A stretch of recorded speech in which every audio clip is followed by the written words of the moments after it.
Masha, be a good girl. Okay, Grandma, of course. Masha cried as she accompanied the stretcher with her grandmother to the ambulance, and neighbor Olya tried her best to calm her down. Don't worry, Masha. Grandma will get some treatment and she will come back to you. I know. Well, then why are you crying? Pity Grandma. Well, cry, just a little, okay? The neighbor cautiously looked at Masha. She had known her grandmother for a long time, but Masha had only recently come to live with her. Masha used to live with another grandmother on her mother's side. Marina's son died when the girl was only 2 years old. Her mother took her to her hometown in Russia. Her hometown was somewhere far from the capital, almost 1,000 kilometers away. They only were here once, and then her mother got sick and left too.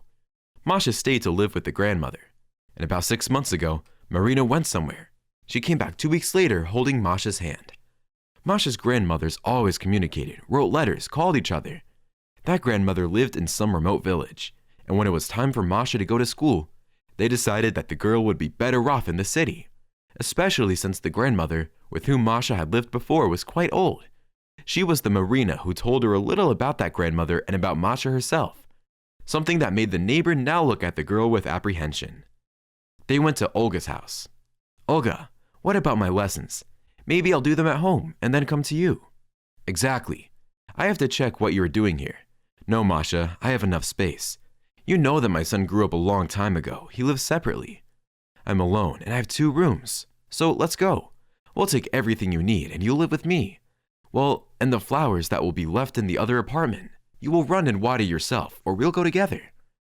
All right, Olya, but may I take my flowers here? Of course you can. Only flowers don't grow for some reason in my flat. Maybe your flower doesn't like it either. Masha smiled. They do not grow because you think they will not grow. Flowers are alive. They feel everything. Masha walked over to the violets that stood on the kitchen window. Olya was very fond of violets and hoped that she would have them bloom as they should. But for almost a year now, they haven't bloomed at all. The girl stroked each flower. They have fallen asleep a little. They do not feel your love. Olya looked at her spellbound, then shook her head. Let's go to your place. They need to gather all the textbooks, the uniform. Even though it's the day off tomorrow, you still need to get everything ready. In the evening, Masha called her grandmother. Everything is fine, Grandma. Yes, I'm at Olya's. We did our homework, and then we ate. Yes, Grandma, I won't miss you. Olya said we'd come and see you on Sunday. Okay, good night. I put Olya on the phone. Masha heard Olya talking to her grandmother for a long time, but the girl was already falling asleep. Olya is very nice, and Masha felt good at her house. In the morning, Olya got up early. After all, she hadn't had a child in her house for a long time. She needed to make porridge or pancakes. What do kids like for breakfast? She went to the stove and froze. Something caught her attention. Only what? Olya did not understand. She took 2 steps back. It couldn't be. On the window, all the violets as one put out buds. Olga stared at this miracle for a long time. Then she looked toward the room where Masha slept. And then she did something she had never done. She crossed herself, made herself a coffee, sat down in the kitchen, and thought. Marina said that Masha took a lot from the second grandmother she lived with. And that grandmother is a very famous old woman. She divines, heals, and helps. Olya herself had never encountered such people and always believed that it was all human speculation. But when Marina came back, she told such stories that Olya did not know what to believe. She looked at the flowers again. Believe it or not, here is the result. That is, yesterday Masha ran her hand over the flowers, and they dropped all the buds in one night. And what Olga did, what fertilizer she bought. And on Sunday, Masha woke up early. She had to go to her grandmother's house today, and the girl was a little worried. She had been to the hospital, of course, but she was a baby. Masha didn't really remember anything. But that feeling of hopelessness, homesickness, and fear remained to this day. She vaguely remembers everything except her mother's eyes, filled with pain and pity. Even then, Masha knew that her mother was in pain, and that she was not feeling sorry for herself, but for Masha. Olya and Masha went to the market to buy her grandmother some fresh fruit. The girl confidently approached one old woman. These are the ones. She pointed at the apples. Why these apples, Masha? Look over there. There are much bigger apples and redder. These are tasty. They're good. Olya did not ask anything else. She just bought apples, then oranges, and they moved towards the hospital. Olya, how long do fractures take to heal? Oh, Masha, well, it depends. Grandma had to have a small operation because the fracture is complicated, but it will heal too. I think they'll let her go home soon. You and I will help her." Masha smiled. "It would be good." Marina sat on the bed. Oh, how hard it was for her to lie down. Only today, she was allowed to sit down, get up a little bit. This must have happened. Only she could have gotten herself into such a ridiculous situation, honestly. She wanted to change the curtains, and she knew very well that this stool had a wobbly leg, and she could have gone to the kitchen to get another stool. But no, laziness and the Russian, it's going to be okay. But that's what happened. Grandma frightened Masha and scared herself. She was not even afraid for herself, but for her granddaughter. Marina heard her hospital roommate start to moan. She turned around. "Can I get you some water or help with anything?" "If you can, help me get a higher pillow. It's very uncomfortable. I can't see anything." Marina raised the pillow with one hand and her neighbor sighed with relief. "Thank you very much. I don't know how much longer I can suffer.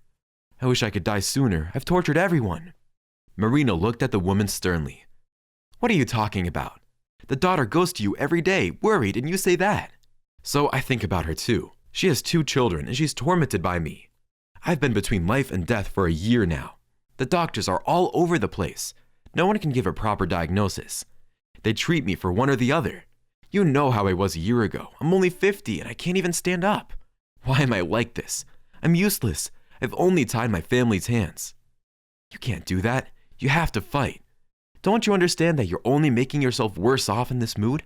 Marina's roommate had tears streaming down her cheeks. "Oh, do you think I don't want to live? I really want to. But is this life? And not a life, and my daughter's hands and feet are tied."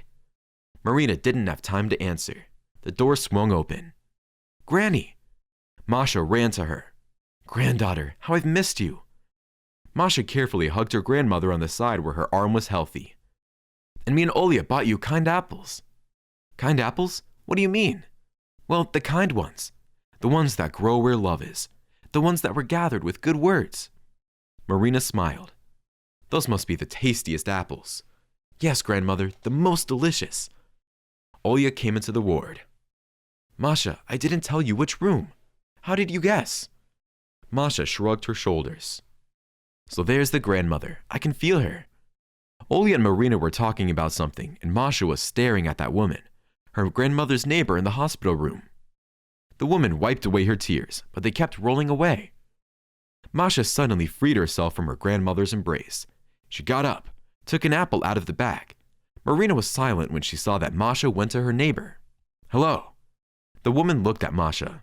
"Hello, sweetheart. Here you are." She held out an apple to the woman. The woman lifted her hand and wanted to take the fruit, but her fingers did not obey. Then Masha helped her hands to bend her fingers and wrap them around the apple. "Thank you, child." "You're welcome." The girl ran her hand over the woman's cheek, and the woman's eyes were wide open, staring into her eyes. Masha smiled. "Get well." Masha went away, and the woman looked at her silently. While the girl and Olya were talking to Marina, she ate an apple unnoticed. She looked at the stump with surprise, put it on the nightstand, and fell asleep. Masha had long since left. Even called already from home, and her roommate was still asleep. Marina did not bother her, especially since her daughter was not supposed to come to her today because she was on shift at work. The night, strangely enough, passed quietly, and the neighbor, whose name was Valya, did not moan in her sleep. Marina, of course, worried, a couple of times went up to her, listened to her, whether she was breathing. But Valya slept peacefully, and then Marina fell asleep, and so deeply that she almost slept through breakfast. Well, what a sleepy kingdom. Who will eat? Marina opened her eyes. Oh, something I overslept. A young girl in an apron put porridge and juice on her bedside table. Then she turned to Valya. The woman didn't look bad at all. Her eyes were alive. Anya, I'll have some porridge. I got hungry. Anya put a plate and some juice on the table. That's right, you don't eat anything. How can you recover without food? Let me feed you. No, Anya.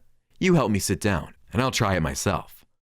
Marina and Anya, who worked as a nurse there, looked at Valya with surprise. The girl helped her sit down, put a plate on her lap. Can you still help? No, I'll do it myself. It was obvious that Valya with great difficulty managed to hold a spoon, but she managed. Marina was ready to come to her aid at any moment, but it was not necessary. She only took the plate, an empty one. Anya came to get the dishes. Valia was asleep again. She looked at the empty plate with some bewilderment, then at Marina, and then quickly left the room. Half an hour later, there were rounds. The doctor stayed with Valia for a long time. They kept asking questions, taking her blood pressure, prescribing tests. One of them kept repeating, "Unbelievable, it's unbelievable." Before dinner, Valia took out her phone. Marina heard her calling her daughter. "Daughter, why are you coming to see me?"